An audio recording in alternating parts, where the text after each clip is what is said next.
como é que os discípulos souberam que a promessa tinha se cumprido? Porque Deus deu 3 sinais, tá? O primeiro sinal foi para o ouvido. O segundo sinal foi para os olhos. E o terceiro sinal foi para a boca. Que são os sentidos que a gente usa mais, né? Então, como é que os discípulos saberiam que o Espírito Santo chegou?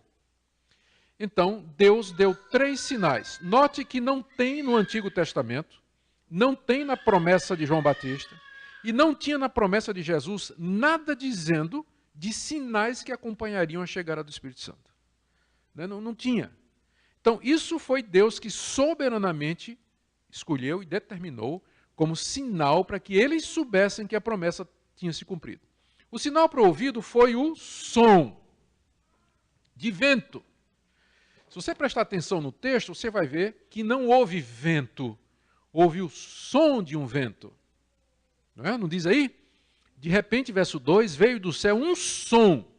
Às vezes as pessoas pensam que foi uma ventania, né, que encheu a casa. Não foi ventania. Se você soltasse uma folha, uma pena de galinha, naquele momento a pena ia fazer só o som, não teve vento nenhum. Por não prestar atenção nisso, é que você tem gente aí soprando no povo, né? Receba o Espírito e tal.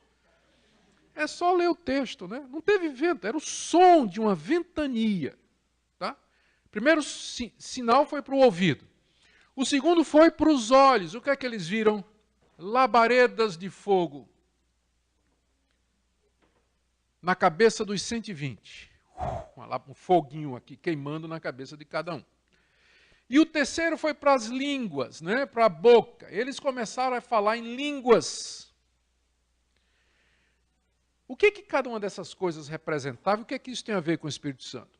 O som de um vento é fácil porque a palavra espírito no grego é essa palavra aqui, ó.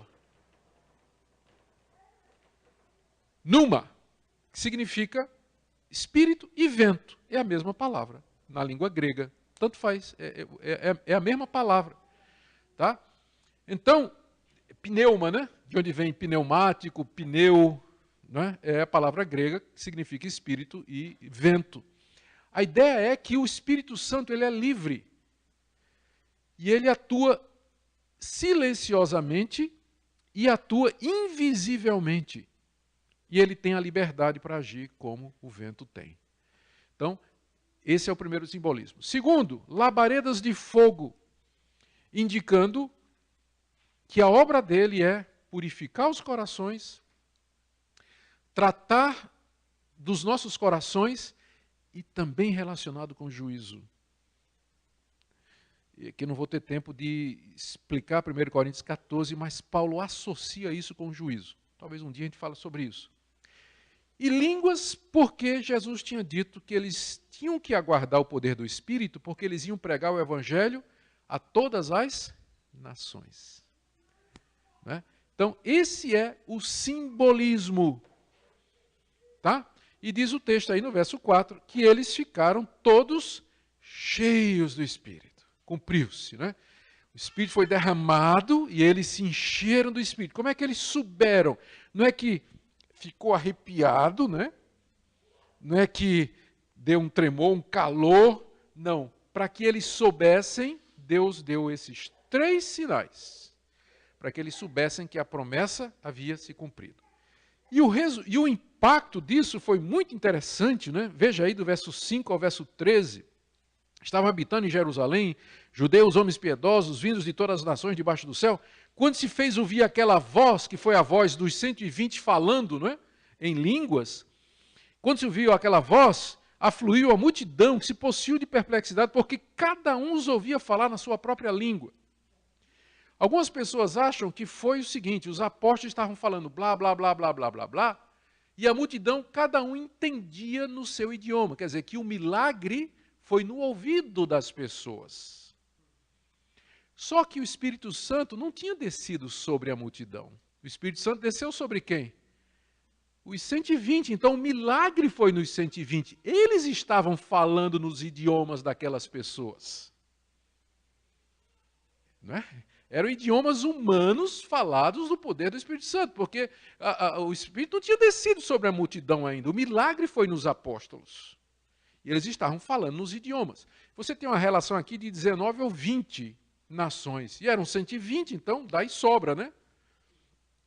Daí sobra. E estavam atônitos e diziam, não são galileus, verso 7. Os galileus eram considerados um povo, era um povinho que ficava mais ao norte lá de Jerusalém, já nas bordas das nações gentílicas, pessoal meio pobre, ignorante, né? E esse pessoal está falando no meu idioma? Como assim? Né? Onde é que esse pessoal aprendeu a falar em outro idioma? Eu, para aprender inglês, tive que ralar no cursinho. Esse pessoal não tem nem dinheiro para pagar cursinho, está falando aí inglês, alemão, francês, chinês, mandarim. Eu não estou entendendo nada disso, né? O pessoal ficou assim, sem entender. Vamos lá, aquilo ali. Os três, sim, e não é curioso? Porque dos 3 sinais, por que o pessoal só está interessado nesse aqui? Nós não deveríamos estar, então, buscando o som e a labareda? Por que só línguas, né? Não é interessante isso aí?